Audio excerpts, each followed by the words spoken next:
My last question concerning this subject is there anything in my case or anybody's case to be scared or Nothing. hesitant about? Nothing.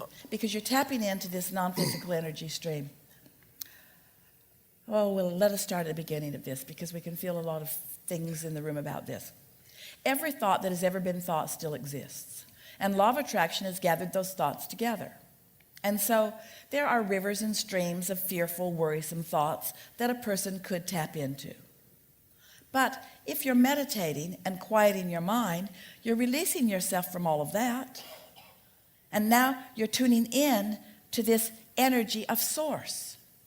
Now we suppose a case could be made when you're talking about non-physical energy. People want to call non-physical energy anything that they can't see or hear or smell or taste or touch. Well, when we say non-physical energy, we mean source energy. We don't mean the spin-off of man's conscious thought. We don't mean fearsome or worrisome thought forms or thought rivers. In other words, you get the sense of it. Every thought that's ever been thought still exists. And so you can tune into that and you can get pretty fearful about things that have nothing to do with you. But when you do, the most important thing to realize is that all that is really happening is that you're using whatever your point of focus is to disconnect with your true well-being, with your true goodness, with your true source, you see. So we're answering your question specifically. Since you have meditated, since you have quieted your mind, since you've accomplished this releasing of resistance and this connection with source energy, there is nothing in that connection for you ever to fear. Even when I do go into the big meditations, I get the toe in the light socket thing, and then when I quiet that into a meditative way which controls it, I very often have other entities, or what seems like other entities. It could be just a part of myself. It feels like, and maybe this is what happens with Esther, other personality sort of feeling energies connect with me and mix with me. Is that, and they feel very good, but they worry my mind. You've got to understand that this stream of consciousness, it's lots of non-physical consciousness. Esther said when Jerry made his transition, she wanted to keep him separate. She didn't want him to become part of the Abraham soup. Just stay separate, Jerry, so that I can tell when I'm talking to you. But of course, he's not going to remain separate. He's going to become part of the collective consciousness. And sometimes when Esther will ask a specific question, she can pull the consciousness that is specifically Jerry forward. But there's really no advantage to doing that, you see.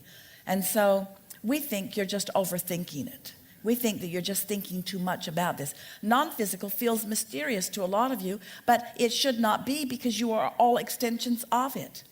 And really the thing that you most want to be aware of is whether you are in concert with your source energy or whether you're pinching yourself off from it a little bit. That's all. And nothing uncomfortable or nothing harmful, nothing dangerous could ever come about by you being connected fully with who you are. All you could do under those conditions is just love more. So these are not possessive forces. They don't feel like it, but it does feel like encroachment from other energies. That comes about because of your realization. It feels to you, as you've been focused in your human personality, that as you're thinking your thoughts, that's the way you want it to be. And if anyone else is thinking and you're receiving, then there's something that feels a little uncomfortable to you about that. But we want you to know that you have not been singular in the thinking of your thoughts ever. You've always been an extension of source energy, you see. So when you come into full consciousness, full resonance, full blending with that broader part of you, you're just wiser and broader and deeper. You're not being possessed by love and possessed by infinite intelligence. You're just finally allowing who you really are to flow fully into this personality. Those of you who know Esther on a day-to-day basis and know Abraham see a distinct difference in Esther and Abraham, mostly about intensity. Esther's fun and she wants to have a good time, and she is occasionally in a negative place while Abraham never is. But it's the intensity mostly. It's the wholeness mostly that makes the difference. So what we're saying to all of you is that you all have the potential to be more than you're allowing to flow through in any moment in time. And we can understand some of your trepidation about it. In other words, don't worry about it. We're not asking any of you to stand on a stage and do what Esther is doing, ever, unless it is something that you want to do. Esther said to Jerry, you better not tell anybody about any of this, because she just thought it was so weird. She didn't want anybody to know what sort of a weird thing that she was experiencing. And it wasn't until she began to feel the fullness and the wonderfulness of it and the sureness of it. And it really wasn't until in the middle of an intense conversation where Jerry was plying us with questions and Abraham was blowing and flowing through Esther, full speed ahead, and the telephone rang. And when the phone rang, we just left Esther to answer the telephone, that she really understood that there was no possession going on. Okay. All right.